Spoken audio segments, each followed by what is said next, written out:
I'm doing good, man. I got all the jury here, so yeah, very good, very happy. I came here for a mission and accomplished that mission. A mission that I set out a long time ago. Mate, you did everything you said. When you got off, when you finished the fight with Selby, you went and ran. Did you run last night? No, because I was stuck in the hospital. I really wanted to. I was stuck in the hospital, and they had to stitch me up on my eyes and just do a couple of checks. But we're all good, and I want to get into the gym here at the hotel, but they've locked it away. The team saying no chance. You're going to rest. You need to rest. But I might sneak in somehow. Mate, congratulations on a historic win. The greatest fight in Australian history. Did you sleep last night? I actually did sleep when we got back from the hospital. I was pretty tired and I had a bite to eat. I did sleep for about 3-4 hours. I had got a little bit of sleep. And then, got up and I've been straight into media non-stop all day, and it shows the true professional I am. You are absolutely a true professional. We thank you. The entire country was behind you. It was an amazing fight.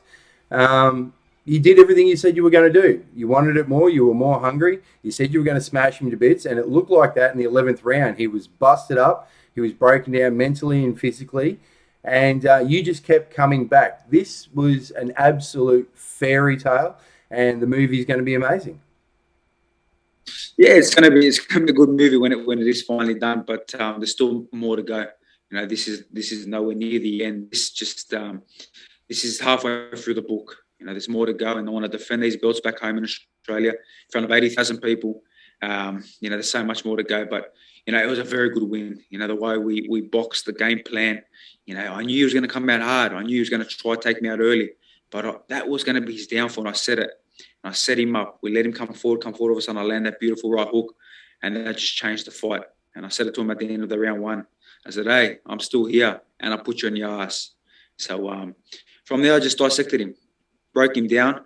When I did get put down in round 10, it was my fault. I was angry at myself because I lost that composure. I got a little bit too excited. I thought I could take him out of there. But, it's part of the story, part of the fight. Because I got up, finished the round, got back to the corner. I said, you know what? I stuffed up there. Now I'm going to punish him for that. And I did. Round 11 was probably my best round of the fight.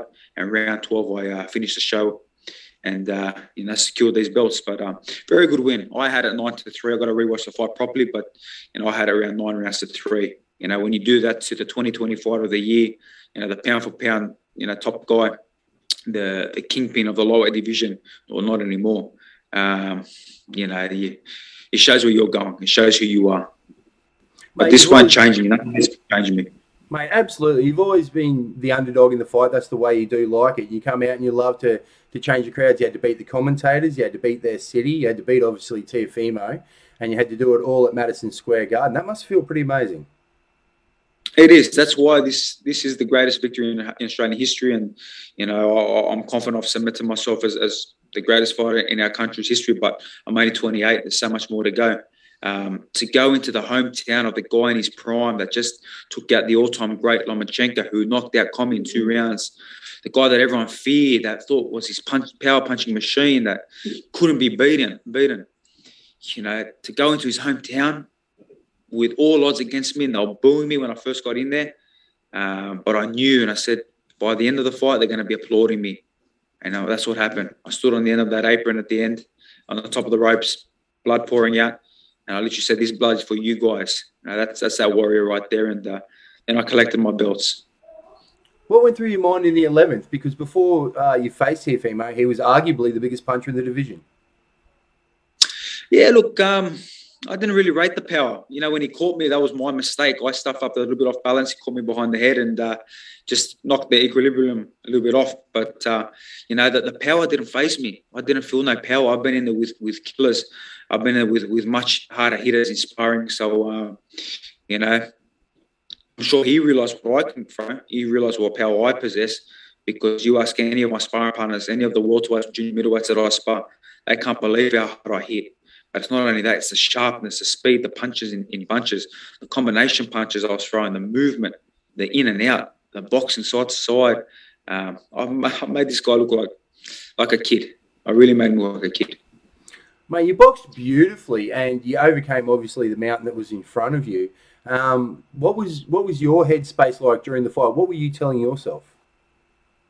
It's round by round. We are dissecting, and that's the game plan we all came up with, and take it round by round. But I wanted in that first round, like the great Gus D'Amato said to Muhammad Ali when he fought Fraser, you put the best right hand you have straight on him, and you get his respect straight away. Now, Ali didn't put Fraser down in that round one, but I took Lopez down in that round one, and that right hand changed the game straight away. I knew it. Then from there, I just dissected him round by round. And I remember it was round 5, round 6, and I go, I'm just chipping away, banking the rounds. And that's all. It's professional boxing, and you're not going to knock everybody out, especially when you're fighting the elite guys. You know, it's hard to take everybody out, but when you put a masterclass like that, you know that shows a true fighter. It was absolutely beautiful boxing display. The arsenal was complete. There was uppercuts, the jab into the lead hook, the right hand, the double jab into the right hand. You attacked the body. You did everything so beautifully. You boxed an all-out war. It was every bit of the artillery was there. We prepared like crazy. You know, from the first preparation here in Miami, you know, with Javier and Mick. And then when I went back home with Mick, and we had the sparring with Lenny Zappa-Vigna and Terry and a couple of other really good amateur guys that are big and strong and explosive. You know, then we flew all together and we just came with the right game plan that we had all implemented.